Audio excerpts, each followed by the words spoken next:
e é Cristo, e é a Cristo o Senhor que vocês estão servindo, né? Quando a gente entende que tudo que a gente faz, a gente deve fazer para a glória de Deus, acontece algo diferente, né? Quando a gente permanece com o nosso coração nesse entendimento de estar sempre em busca da presença e de que a gente não é esse super-herói, esse super cara que está ali fazendo a coisa que tudo depende de nós, se a gente mantiver esse pensamento, a gente acaba com o ministério, acaba pesando outras pessoas, acaba dando uma sobrecarga, como é que tu usou o termo, né? A pessoa que vem sugar, né, Johnny? Sim. Tu usou, a pessoa acaba vindo sugar as outras, drenar as energias, né, físicas das outras pessoas, porque estão pensando somente no que é natural e achando que estão fazendo a obra de Deus, mas contribuindo para atrapalhar, né, nesse projeto, né, que Deus nos chama, que é anunciar o Evangelho. Pastor, só uma colocação, vou passar para vocês, já sei que vocês já estão agoniados querendo falar aqui, mas assim, e às vezes, pastor, não necessariamente é algo assim, óbvio, tem casos e casos, e tem, né, enfim, mas vou pegar do louvor, pegar o mesmo exemplo que o senhor deu, né? Às vezes isso acontece no sentido de você meio que se perder no meio, não é a palavra, né, se perder no meio do caminho, mas talvez chegar num determinado momento do caminho e falar assim, poxa, por que eu não estou queimando igual os outros estão queimando, né? Ou ter essa percepção que o senhor acabou de falar aí, né? Às vezes isso acontece meio que involuntariamente. Isso às vezes acontece, e aí talvez vocês ouçam eu falar isso com muito aqui nessa mesa hoje, né? O desequilíbrio. Porque é óbvio, né? Quem é do louvor, eu vou falar de louvor, tá? Quem é do louvor, né? Você quer tocar bem, você quer cantar bem, você quer se aprimorar, você quer que as pessoas que estão te ouvindo, elas tenham um som agradável, né? Tem tudo isso, né? Uma musicalidade boa, né? E aí, enfim, poderia falar muita coisa aqui. Mas tem a parte também e é talvez a mais importante, trazer a presença, consagrar, se preparar, entender o porquê que você está ali, qual é o seu objetivo, que não é outro senão levar a igreja à adoração, trazer a presença de Deus para o lugar, que as pessoas possam sentir, assim como o senhor falou, de uma forma palpável, que Jesus está ali naquele lugar, através da sua canção, através da sua voz, etc. E tal. Mas talvez no meio da caminhada, alguma coisa vai pender, a balança ela vai pender mais para um lado do que para o outro. E aí não é saudável que isso aconteça, né? E aí, eu queria falar muito sobre isso. Ser equilibrado para tudo, não só para o louvor, né?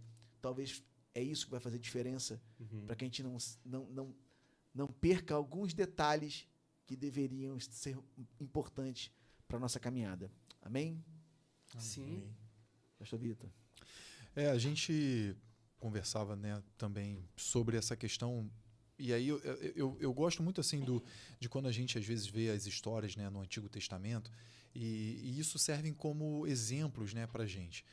E quando a gente vê o serviço dos levitas e dos sacerdotes, a gente via que às vezes eles se acostumavam com aquilo ali, né? Eles se acostumavam a fazer, eles já estavam acostumados a fazer aquilo ali todos os dias, daquela mesma forma e tudo mais. E aí o que aquilo começava às vezes a acontecer?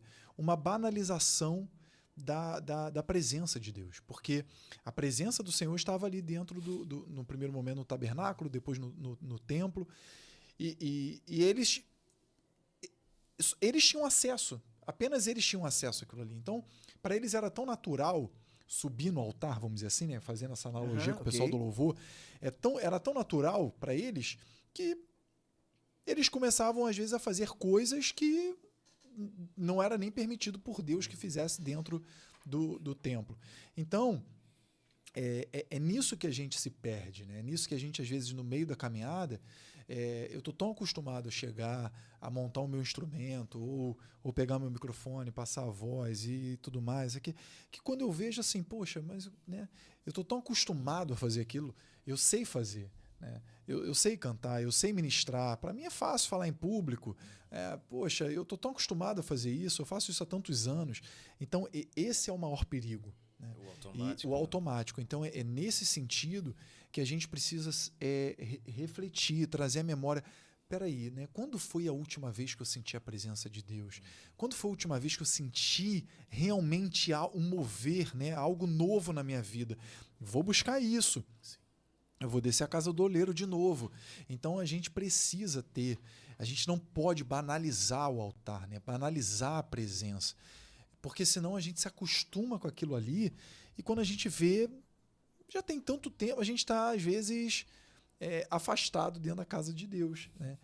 Seja o levita que está no altar, seja o pastor que está pregando a palavra.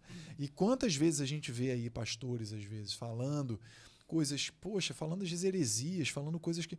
Porque talvez não buscam mais a presença. Estão tão acostumados ali a fazer aquilo que precisa realmente voltar e olhar para dentro de si. Muito bom. Eu posso comentar Por aí favor. sobre esse ponto? É muito legal porque o Espírito Santo dá as direções, né? É muito Ele vai bom. conectando, né? Vai Parece que ele vai conectando assim, a mesa. Alguns tópicos que eu tinha anotado aqui, o Ariel já falou, o Vitor já Oh, falou, meu o Marcos Deus. já falou, tá tudo conectado, né? Mas vamos bater um pouco mais nisso. Ativismo religioso, sabe? Essa coisa de você entrar nesse piloto automático, Sim. né? Você produzir coisas para Deus sem a presença. Olha só que coisa interessante. Você lê um texto, você escolher um texto base que eu me pego, honestamente, me dá um conflitozinho aí.